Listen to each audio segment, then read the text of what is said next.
And People's National Congress Reform leader Aubrey Norton are at odds over the planned reduction in a parliamentary oversight committee on the oil money. 13 are now homeless as a result of several Christmas Day fires. 3 unvaccinated females are the latest persons to succumb from COVID-19. In the region, nurses' strike in Barbados drags on into its 4th week. An internationally, Polish president has vetoed a controversial media ownership law that critics say was intended to silence a U.S.-owned TV station critical of the government. The details of these stories and more in just a moment. Advertise with us on News Talk Radio Guyana 103.1 FM for best coverage on programs on motivation, beauty and health, parenting and relationships, knowing your rights, and a variety of enlightening content, and get value for your money. Call our helpful staff today on 223-1056 or 223-1041 today. Now for the news in detail. Vice President Barra Jagdeo and leader of the People's National Congress Reform, PNCR, Aubrey Norton, are at odds over the proposed drastic reduction of a parliamentary oversight committee of Guyana's oil earnings. Mr. Norton says the 22-member broad-based Public Accountability and Oversight Committee provided for in the existing Natural Resource Fund Act represents many interests to ensure that the oil revenues are not spent willy-nilly but in critical areas for Guyana's development. The new natural resource law that has been tabled will provide for a 9-member oversight committee. The members will be 1 from the National Assembly, 3 from the religious community, 2 from the private sector, 2 from organized labor, and 1 representative of the professions. This is something that the PNCR leader says indicates that the People's Progressive Party (PPP) administration does not want any control. It does appear that Jagdeo, Irfan Ali, and the PPP, they do not like systems of control. They do not believe the people should be involved in what happens with the oil money. And so they are hurtling to amend so that they can put power in the hands of the President and the Minister of Natural Resources, so that they will be in a position to misuse the funds that will come from the oil and gas sector. And that is what will be opposed. The existing 22-member Public Accountability and Oversight Committee provides for representatives of civil society, women and youth, the legal accountancy professions, the media, transparency bodies, consumers, labor, academia, and the 10 regional councils. Speaking at a breakfast in honor of the Private Sector Commission, Mr. Jagdeo said that many of the 22-member Parliamentary Oversight Committee in the existing National Resource Fund Act are virtually non-existent organizations without any constituency. We have replaced now a 22-member oversight body in which the Press Association of Guyana had a seat on that. It's almost impossible to have an oversight body with 22 members in civil society, and we have replaced it now with about 9 or 10 persons. The bill does not specifically state that the opposition will be represented on the Parliamentary Oversight Committee. However, Vice President Jagdeo says the leader of the opposition can nominate a representative to the Investment Committee. There is a role for the opposition in the Investment Committee and through the debate of the whole government accountable for for the expenditure through the debate on all of these resources of everything. Vice President Barra Jagdeo. 3 separate fires on Saturday, Christmas Day, destroyed 3 houses in Georgetown, East Coast Demerara, and Berbice, leaving a total of 13 persons homeless. The Guyana Fire Service says that the first fire occurred on Rose Street, West Rheinfeldt. Jewel Anderson and her 4 family members are now homeless. Investigators say that the cause of that fire may have been a lit mosquito coil that was left unattended, ignited a window curtain, and the fire spread to the entire building. Across at Ankerville, Port Morant, Quarantine, Berbice, Ravi Rashini and the other 4 members of his family lost their home and belongings. The Guyana Fire Service says the 2 nearby buildings were slightly affected by the blaze. In Buxton, 4 persons are now homeless after fire Christmas night destroyed their home on 45 Company Road. Firefighters say the fire may have been caused by an overload electrical circuit which fed back to the distribution panel and ignited nearby combustible materials. The occupants there were Estig Leach, Edorl Leach, Carlton Leach, and Odette Cummings. A car was destroyed and a motorcycle was damaged by the fire. In Latham, a motorcyclist fled the scene after the vehicle ran into the center of a roundabout on the Latham public road and the pillion rider fell off. Police say that 27-year-old Jason Banarco of Parashara village was injured in the incident that occurred on Christmas evening at about 12 minutes past 6. Police say that the motorcyclist was speeding as he approached the roundabout. As he approached the roundabout, police say he was unable to maneuver around but instead hit the center of the facility. After the motorcyclist allegedly fled the scene, Banarco was rescued by members of the public who took him to the Latham Hospital. He was admitted with lacerations to his body.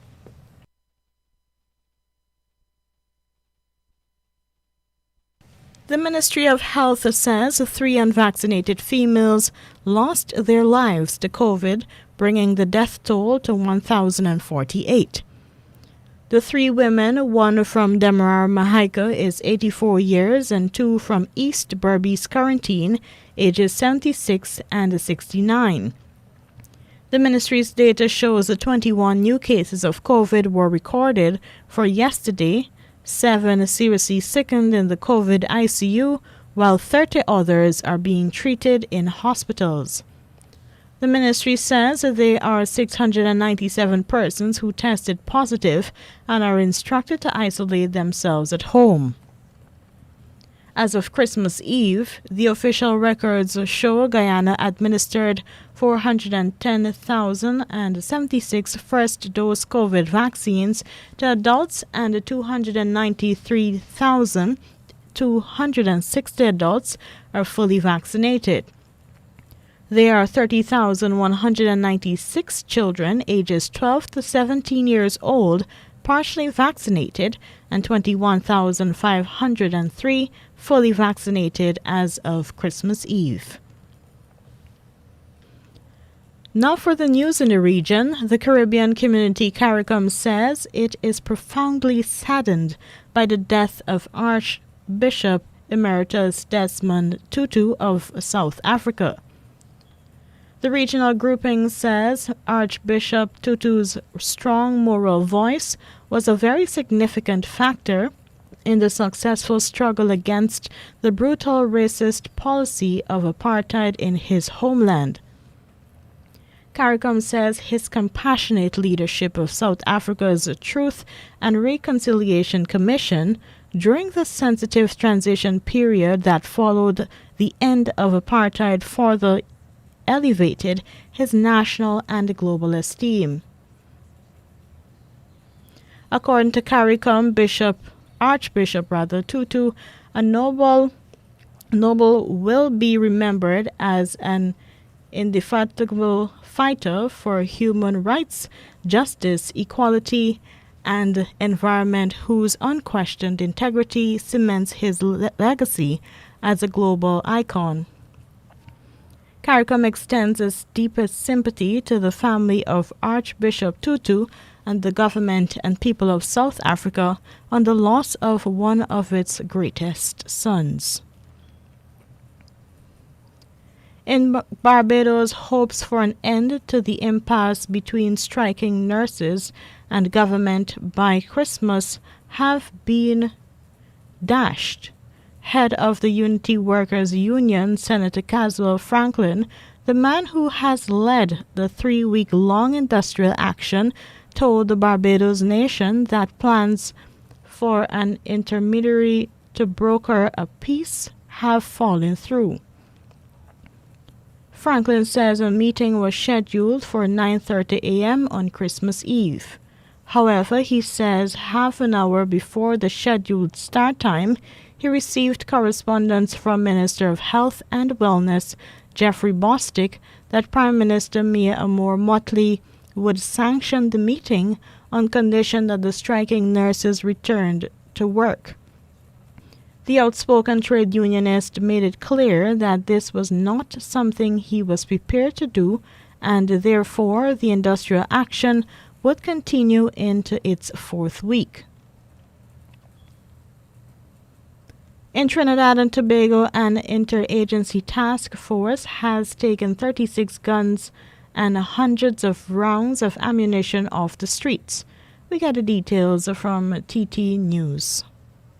Officers from the Interagency Task Force were visited by officials from the Ministry of National Security on Christmas Day, in keeping with a 17-year-old tradition that highlights the work of the officers. Acting Commissioner of Police MacDonald Jacob commended the officers for their hard work, stating that they are the first responders. They are the persons who go there, do the patrols, try to keep that presence out there, to act as a deterrent for persons and individuals not to go about to commit crime.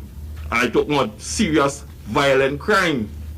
Woman Deputy Commissioner of Police Erla Christopher thanked the men and women of the IHEF for their service. She said they contribute to keeping the citizens of this country safe as they lend support to other divisions and agencies under the national security banner. They were able to recover 36 firearms and 683 rounds of ammunition. How many lives were saved with this recovery? 72.3 kgs of marijuana, 264.08 grams of cocaine. They have arrested 354 persons. They have also and continues to enforce the COVID-19 health regulations. Ms. Christopher said in years past the officers were given vouchers and a cash reward.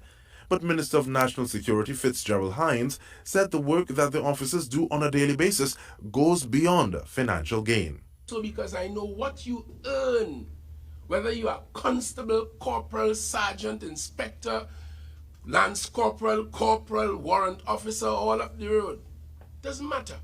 There is no way that this society can pay you for what you do. There's no way. That's true. Yours is a calling that goes well beyond money. DCP Christopher said the initiative was launched by the late Minister of National Security, Martin Joseph, and retired Assistant Commissioner of Police, Osman Allard. That report from TT News.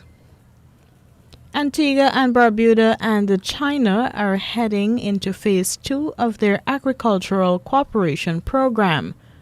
Under the arrangement, China is trying to determine which are the best varieties that are suited for Antigua and Barbuda. As we hear in this report from Antigua Broadcasting Service, the prospects look good. The 3-year knowledge transfer project between the Antiguan and Chinese governments ended April this year.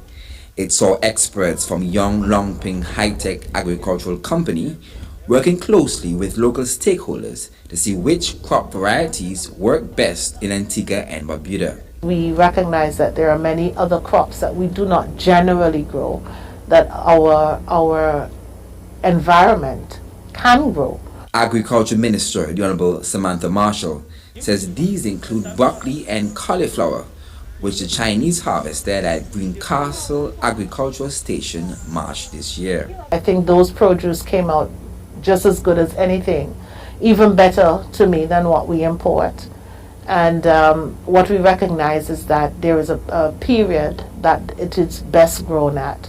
The minister says several local farmers have since begun planting the crops. It showed also not just what you can grow, but the economical sense of what you grow, in terms of the fact that how much you could yield from an acre of broccoli or an acre of cauliflower as a farmer. And I think that is something that resonated with those farmers who are now trying it.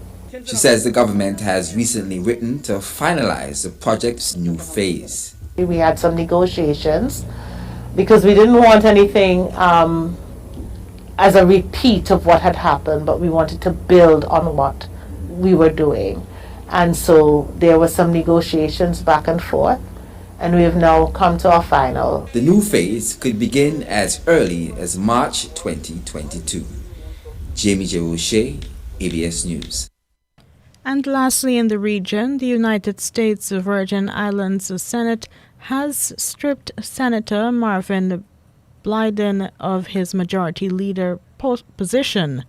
This is because he flouted Virgin Islands Department of Health protocols when he failed to quarantine after testing positive for COVID-19. By approval of a resolution that sanctions Mr. Blyden is also suspended for 160 hours or 1 month without pay from the legislature. Previously, the Committee on Ethical Conduct, which came up with the sanctions, had included a 4-month suspension, but the punishment was dramatically reduced. He will not be able to attend all legislative activities, including sessions, committee meetings, and any other meetings or activities held by the legislature. The suspension does not affect the senator's staff and Mr. Blyden's ability to manage the affairs of his senatorial office. And here now is your international news coming from the BBC. Hello, I'm Tom Watts with the BBC News. The Polish President Andrzej Duda has vetoed a media bill that critics say could have silenced opponents of the government.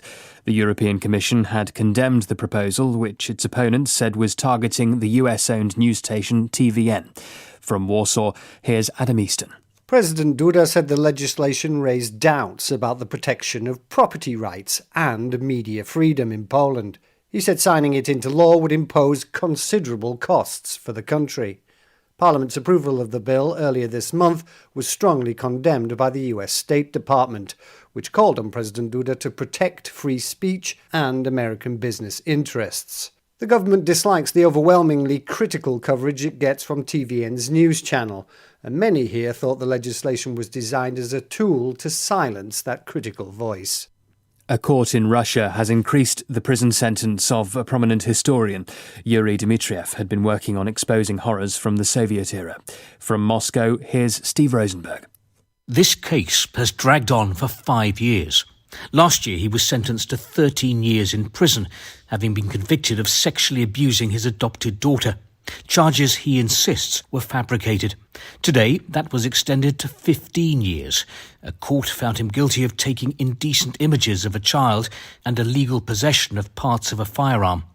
Mr. Dmitriev's supporters are convinced the case is politically motivated, that the historian and human rights activist has been punished for shining a light on one of the darkest chapters of Soviet history, the Great Terror of Joseph Stalin. The Prime Minister of Somalia has accused the country's President Mohamed Abdullahi Mohamed of staging a coup against the government. Mohamed Hussein Roble said he was instructing all security forces to take orders only from him. Here's David Bamford.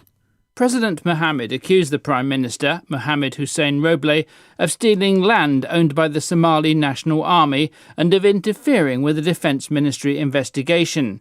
He said the Prime Minister was suspended from office along with the Commander of Marine Forces.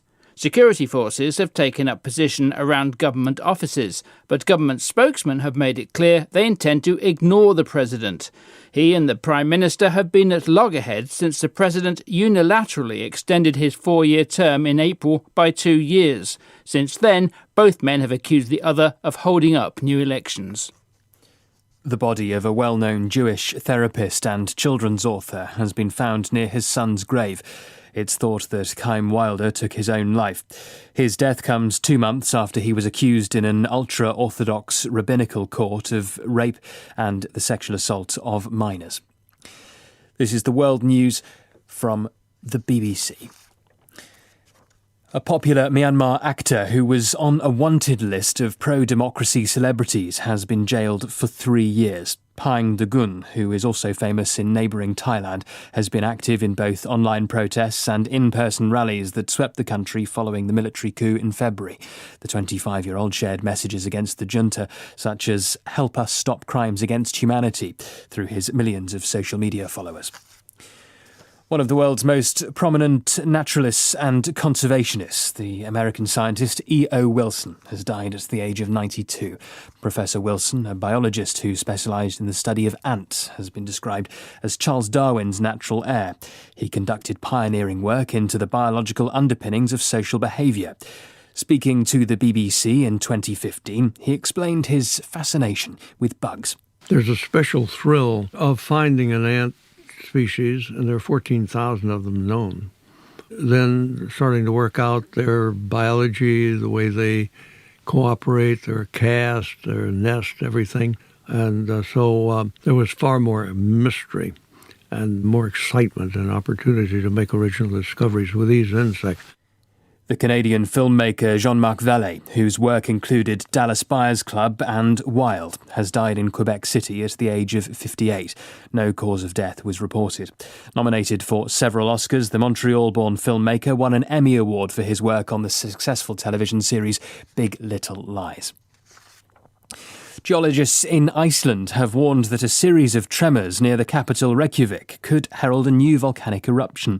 They're advising tourists to stay away, although it's not clear when any eruption might take place. Lava began spewing on the Reykjanes Peninsula in March, drawing large numbers of foreign and local tourists. Some cooked sausages on the cooling rock. BBC News. And that was your international news. Here now is a recap of the highlights. Vice President Barra Jagdeo and People's National Congress Reform leader Aubrey Norton are at odds over the planned reduction in a parliamentary oversight committee on the oil money. 13 are now homeless as a result of several Christmas Day fires. 3 unvaccinated females are the latest persons to succumb from COVID-19. In the region, a nurses' strike in Barbados drags on into its 4th week. And internationally, Polish president has vetoed a controversial media ownership law that critics say was intended to silence a U.S.-owned TV station critical of the government. And that was your major newscast. I am Jessica Daw.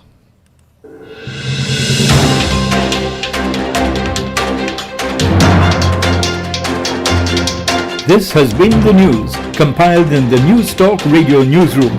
For ongoing updates, visit demerarawaves.com, and you can check facebook.com/demwaves and twitter.com/demwaves.